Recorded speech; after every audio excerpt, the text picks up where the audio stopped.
Kuakata Mistripara Rakhine পল্লী।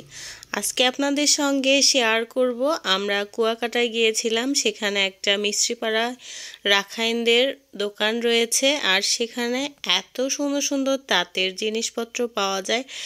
আসলে বুনন, চাদর, তারপরে হচ্ছে থ্রি পিস, অনেক কিছুই পাওয়া যায়। এছাড়াও কিন্তু অনেক কিছু রয়েছে। হ্যালো এভরিওয়ান, আসসালামু আলাইকুম। কেমন আছেন সবাই? আশা করি সবাই ভালো আছেন। তো আমরা যে কুয়াকাটায় গিয়েছিলাম, আমার এই সোনামণিটা এবং আরও একটা রয়েছে, তিনজন মিলে অনেক খুশি ছিল। আমার একটা ভাইয়ের রাজপুত্র ছিল, সেও এতটা পরিমাণে খুশি হয়েছে। তো আসলে এই ছোট ছোট খুশিগুলো কোটি টাকা দিয়েও কেনা সম্ভব না। তো আমরা সেখানে গিয়েছিলাম, অনেক দিনই ছিলাম, প্রায় 10 থেকে 12 দিনের মতো ছিলাম। তো এই মুহূর্তগুলো এতটা সুন্দরভাবে আমাদের কেটেছে, ঘুরতে ঘুরতে কখন যে সময় চলে গিয়েছে আমরা কিছুই টের পাইনি। তো এখানে কিন্তু অনেক সুন্দর সুন্দর জিনিসপত্র পাওয়া যায়। তো ওখানে গেলে শুধু টাকার প্রয়োজন, মনে হবে যে কোনটা ছেড়ে কোনটা নেব, মনে হবে সব কিছু নিয়ে চলে আসি। আর যারা তো শৌখিন রয়েছে, তারা তো যে কোনো জিনিস দেখলে মনের মধ্যে শুধু আঁকুপাকু করে যে আমি এটা নেব, এটা নেব। তো আসলে সব জিনিসগুলোই খুবই সুন্দর ছিল, বিশেষ করে থ্রি পিসগুলো। আর কিছু কিছু শীতের চাদর, তারপর হচ্ছে পঞ্চ, এই জিনিসগুলোও ছিল যেগুলো চোখ ধাঁধিয়ে যাবে আর নিতে ইচ্ছে করবে। আর বিশেষ করে যে ফুলঝুরির মতো এগুলো রয়েছে, এগুলো কিন্তু খুবই সুন্দর। ঝিনুকের অনেক জিনিসপত্র রয়েছে। তবে কুয়াকাটায় গিয়ে আমরা অনেক ভিডিও করেছি, সেগুলো দেওয়া হয়নি, ধীরে ধীরে আপনারা পেয়ে যাবেন। অনেক ব্যস্ততার কারণে আমি ভিডিওগুলো এডিট করতে পারিনি। তো দেখতে পাচ্ছেন রাখাইন তাঁত শিল্প, তারা নিজে তাঁতের এতেই এগুলো তৈরি করে। এই চাদরগুলো অনেক সুন্দর ছিল।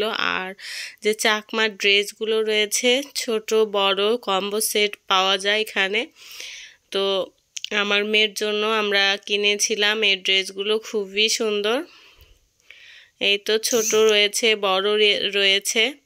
তো এগুলো কিন্তু দেখতে খুবই ভালো লাগে আমার, বিশেষ করে ছোট বাচ্চারা পরলে, বড়রা পরলেও ভালো লাগে। তো আমরা একটা কিনেছি। আমার মেয়ে যখনই শুনেছে যে চাকমাদের ড্রেস চাকমারা পরে, তারপর থেকে সে আর ওই ড্রেসটা পরতেই চায় না। তো আমরা যে ছোটোখাটো একটা বিজনেস দিয়েছি, সেখানে তো অনেক জামা কাপড় বিক্রি হচ্ছে। তো আমার মেয়ে বলছে, আম্মু তুমি আমার ড্রেসটাও বিক্রি করে দিও, আমি ওই ড্রেস পরবো না, কেননা এটা চাকমারা পরে। তো আসলে চাকমারা পরলেও এটা কিন্তু সবাই পরে, দেখতে অনেকটা সুন্দর লাগে। আসলে ও ছোট মানুষ, ওর মনের মধ্যে কি গেঁথে গিয়েছে জানি না। আর এই ছোট ছোট এই মার্কেটগুলো কিন্তু খুবই সুন্দর ছিল। চাকমা মেয়েরাও এই মার্কেটগুলোতে বসে বিক্রি করে। এছাড়াও পুরুষরাও আছে এখানে, কিন্তু কিউট কিউট ছোট ছোট অনেক জিনিস পাওয়া যায়। আসলে রাখাইন পল্লীতে আমরা গিয়ে অনেক জিনিসপত্র কিনেছিলাম। তার মধ্যে তো এখানে রয়েছে বিভিন্ন ধরনের আচার, তেঁতুল, তারপরে হচ্ছে অনেক ধরনের পিনাট ছিল, যেগুলো খুবই সুস্বাদু ছিল। তো কিছু কিছু আমরা এখান থেকে কিছু কিছু জিনিস কিনেছি। সব জিনিসগুলো কিন্তু অনেকটাই সুন্দর, অনেক কিউট। আপনারা হয়তো দেখেই বুঝতে পাচ্ছেন। আর যারা তো বাস্তবে গিয়েছেন তারা তো জানেনই, সেখানে গেলে কিন্তু কয়েকদিন থাকার দরকার। আসলে একদিনে কিন্তু এগুলো ঘুরে দেখা সম্ভব না। অনেক সুন্দর সুন্দর জায়গা রয়েছে। আর এখানে রয়েছে, দেখতে পাচ্ছেন, বিভিন্ন ধরনের মাফলার, চাদর, পঞ্চ। তো এই পঞ্চগুলো কিন্তু অনেকটাই সুন্দর ছিল। তো সবাই মনে হয় আপনারা এই জায়গাগুলো, বিশেষ করে এই ডিসেম্বর মাসেই কিন্তু ঘোরার পারফেক্ট সময়। আমরা গিয়েছিলাম নভেম্বর মাসে। তো যাওয়া আমাদের প্রায় 2 মাস হয়ে গেল। দেখতে দেখতে কিভাবে যে সময় পার হয়ে যায় কিছুই বোঝা যায় না। ভিডিওটি কেমন লেগেছে অবশ্যই কমেন্ট করে জানাবেন।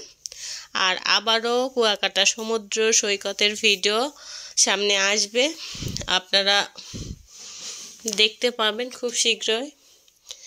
এছাড়াও কিন্তু কুয়াকাটা শুকটি বাজার রয়েছে, সেগুলো আমি ভিডিও আকারে আপলোড করব। সবাই ভালো থাকবেন। আজকের মতো আমি বিদায় নিচ্ছি। আল্লাহ হাফেজ।